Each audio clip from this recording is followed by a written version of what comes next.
दोस्तों, जैसा कि आप जानते हैं कि गोदी मीडिया अपने किसी न किसी व्यक्ति को लाके बैठा देती है पैनल पे, जिसमें वो सिर्फ पार्टी का पक्ष रखते हैं। एज अ विश्लेषक उनको बैठाया जाता है, लेकिन सिर्फ और सिर्फ पार्टी का पक्ष रखते हैं।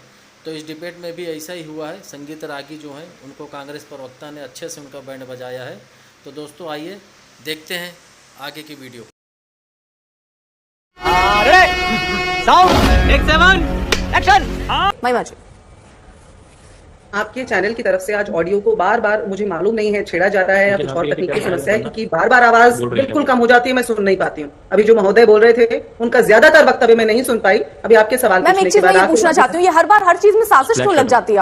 अच्छा, आपको किसने कहा आपसे साजिश है? आपने ऐसे कहा कि ये हो जा रहा है या कर दिया जा रहा है। मैंने आपको एक मेहमान के तौर पर अपने चैनल में बुलाया है। नहीं तो ये आपका कहना ही ये डाउट पैदा करता है। मैं उस पर पूछ रही हूँ, हर चीज की दो एंगल क्यों देख लेती हैं आप? टेक्निकल इश्यू है मैम, हो सकता है, लेकिन आप उसको ऐसे देख रही हैं कि कहीं हम जानबूझ के, अगर हमें ऐसे करना होता तो हम आपको चैनल पे नहीं बुलाते मैम।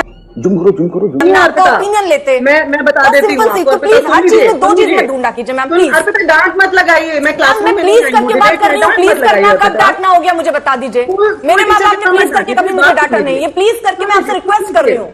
सुन लीजिए यार। ठीक है महिमा जी, ठीक है, चर्चा पे लौट जाते हैं। मैं एक चीज क्लियर करना चाहती थी महिमा जी, ठीक है, इसको नहीं बढ़ाते, अब नहीं बढ़ाते। बहन डर गई, बहन डर गई, बहन डर गई। अब आप इस पर जवाब दीजिए। वो ये कह रहे हैं कि पहलवानों को लेकर, महिमा जी वो ये कह रहे हैं, मैं सवाल दोहरा देती हूँ, शायद आप तक आवाज नहीं पहुंची हो। संगीत रागी जी ये कह रहे हैं कि पहलवानों का जिस तरह ये पूरा आंदोलन चला, हो सकता है कि उनको लगता है कि कांग्रेस पार्टी का श्रेय था। अब जब वो आप दोनों बजरंग पुनिया और विनेश आपकी पार्टी में आ गए हैं, नहीं तो वो समस्या हल हो सकती थी, लेकिन उसे हल नहीं करने दिया गया। कांग्रेस के सपोर्ट की वजह से चीजें बनी और यहाँ पे बन नहीं पाई। अभी मजा आएगा ना भिड़ो। सबसे पहले तो आपकी टीम का शुक्रिया, क्योंकि मेरे और आपकी इस वार्तालाप के बाद वॉल्यूम फुल कर दिया गया है, बहुत शुक्रिया। दूसरी बात, अब मुझे आपकी आवाज ठीक से आ रही है और आपके पैनल की आवाज भी ठीक से आ रही है। दूसरी बात ये, अभी आपने जो सवाल दोहराया, देखिए व्यक्ति जैसा खुद होता है, जैसा उसका चरित्र और व्यक्तित्व होता है, वैसा ही उसको दिखाई देता है, क्योंकि कहते हैं संसार एक आईना है। साजिश करने वाले लोग और साजिशकर्ताओं के समर्थक जो विश्लेषक का मुखौटा पहनकर आते हैं, गजब बेइज्जती है, उन्हें हर चीज में साजिश ही नजर आती है और आएगी, क्योंकि जो साजिश उस पर पेरिस में हुई ना, वो पूरे विश्व को नजर आई। तो इसलिए अगर उन्हें साजिश नजर आई, मैडम पेरिस में कोई साजिश नहीं हुई है। जली ना, तेरी भी जली ना। यदि आपको इतनी जानकारी नहीं है तो व्यक्तिगत टिप्पणी बंद कर दीजिए।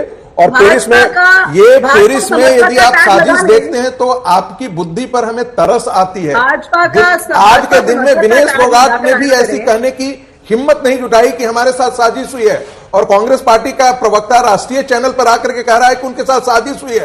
तो ये बता रहा है कि आपकी प्रज्ञा और बुद्धि आपकी व्यक्तिगत कैसी है। ठीक, तेरा तो गेम बजाना पड़ेगा। क्या सर उनको बोलो। मुझे खेद है कि आपके चैनल के ऊपर जिस तरह की हल्की बातें करने वाले व्यक्ति, क्या हल्की बातें? आपने हल्की बातें की, व्यक्तिगत टिप्पणी से आपने शुरुआत की। संजीदा किरदार होता है, विश्लेषक का किरदार बड़ा संजीदा होता है, दोनों पक्षों को संतुलन से देखता है, लेकिन इनकी जो बातें हैं वो भगवा रंग में रंगी हुई हैं, फिर भी आप इन्हें विश्लेषक बताती हैं। बड़े दुख की बात है। और मैंने जैसा कि कहा कि साजिश करने वालों को साजिश नजर आती है, वही नजर आ रही है इनको। हमने जो हरियाणा में किया है, और आप इन्होंने अभी थोड़ी देर पहले कहा ना, बाहुबली की बात थोड़ी देर पहले भाजपा की प्रवक्ता ने की थी। इनके एक बाहुबली यहां आकर के प्रचार करना चाहते हैं, जिनके ऊपर आरोप लगे हुए हैं, जिनके खिलाफ FIR करने में 6 महीने लग गए थे, वो आकर प्रचार करें। बड़ा धन्यवाद होगा उनको, क्योंकि फिर डबल मार्जिन से जीतेंगे विनेश फोगाट। ये बड़ी अच्छी बात कही आप। आज तक विनेश फोगाट ने क्यों नहीं कहा कि उनके खिलाफ साजिश हुई है पेरिस में? सुनेंगे विनेश फोगाट क्या बोलती है, तब तो समझ में आएगा ना। नहीं मैम, आप एक तरफ कह रही हैं जो साजिश करते हैं उनको साजिश दिखता है, फिर आप ये भी कह रही हैं कि वहां बड़ी साजिश हुई। नहीं, तो इसका मतलब तो आपके दिमाग में ही सबसे बड़ा साजिश है। कांग्रेस पार्टी तो सबसे बड़ा साजिश करता है। जो कांग्रेस जिसके साथ साजिश हुआ है वो नहीं कह रहा है कि हमारे साथ साजिश हुआ है, बीच में ना बोल। लेकिन कांग्रेस पार्टी के प्रवक्ता और उसके नेता कह रहे हैं उसके साथ साजिश हुआ है। संगीत जी, हाँ, आप मुझसे सवाल पूछ रही हैं, मुझसे सवाल पूछ रही हैं तो उत्तर ले लीजिए।